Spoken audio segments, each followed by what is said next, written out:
Someone told me that shame is not a good motivator. Shame is my only motivator. My only motivator. To not feel shame. That's why I started going to the gym. Because I didn't fit on a roller coaster in front of a bunch of people. Another reason I went to the gym, I was working as a janitor in Brooklyn, and some little kid called me Fat Man. Shame's always a motivator. You know what I mean? Why are you laughing so hard at that? What was the context? He was like, what was the context of what? Him calling you Fat Man. Hi, Fat Man. That's how he said that. Dude, I'm literally like, I started the day scrubbing the toilets for these little animals. They're like rich kids. Right. You know what I mean? Like, I remember, I think one of their kids was like, one of the kids there was like, wasn't it Ethan Hawke's niece? Yeah. Right? Which was a crazy story in itself. But like, these are all kids with money. It's like this like prestigious like fancy daycare where I feel like they also had school. Like they were maybe like kindergarten or pre-kindergarten, and it was very like their grades were like, this week you get a swan or a star. Right. You know what I mean? It wasn't like A's and B's. It was like pretty like progressive. Right. And I'm walking down after just like scrubbing toilets. It's like 9 a.m. and the kids are waiting like in a line to switch classes. And I walk past the guy and the kid goes, "Hi, Fat Man." And I was like, and I like look at the teacher and she just smiles and nods and is like, his dad pays, you know, my salary. Right. And it's like, okay. She didn't correct him. No, and I just walked my fat ass up the stairs to clean another floor and toilet. Little tiny toilet. Dude, that was one of the funniest. I worked like one shift at that job, I think, with you. One of the funniest jobs I think you've ever had and I've ever been a part of with you, of just like the characters.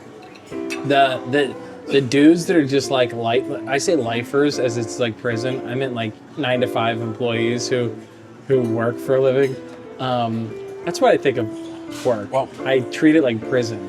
The boss there was like this crazy dude, and he used to like, he would like have one meltdown a day on somebody. Yeah. And I remember he's complaining to me. He's like, can you believe this? The other day I was at the coffee shop. I saw Ethan Hawke. And I go, "Hey, how's it going, man?" And he just said, "Hey," kind of brushing me off. I was like, "Dude, I'm the super where your niece goes to school." And it's like, yeah, man, that's I remember him having 6 degrees of separation. Yeah, he hated Ethan Hawke for that. He thought Ethan Hawke big timed him. When really, hey, he should have.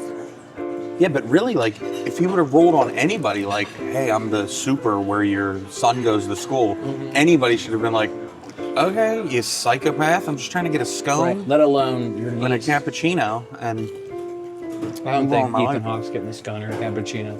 What do you think you're getting? Ethan Hawke is getting cold brew, black, straw, and like a large cold brew black, no cream, nothing. And then I would say, if he gets anything, it's gonna be like one of those like weird like protein bars that's in a cooler. Oh, you think he's watching his figure for a movie? I just think he's like, I don't know. I think he's wearing a beanie like you are, except it's way back on its head. Like way back, like just on the like, there we go. Like that. So it's like not serving its purpose. And I think he's getting like... sometimes people will wear beanies like this and I'm like, who's that helping? Nobody. You know? Nobody. But I think he's getting like putting like raw honey in his... Oh, I could see that. I could see him like, or like cinnamon. Did you ever hear that? Like, oh, we should put cinnamon in things. But cinnamon has it's not really. What were you gonna say? Has no taste? Has no taste. Cinnamon has no taste. Cinnamon has no taste. You know. Ethan Hawke's pretty underrated now that I think about it. Ethan Hawke? Yeah. Oh, dude, he's great. I love Ethan Hawke. Assault on Precinct 13. You ever see that? No. You've never seen Assault on Precinct 13? Might be his biggest movie. Never saw it. What else was he in? What if you just kept asking me if I any Ethan Hawke movies, and I was like, nah, I never saw it. He was in The Magnificent Seven. I just really like him as an uncle. I've seen he does good work. I liked him in Before the Devil Knows You're Dead. I've never seen that. We're off to a great start here.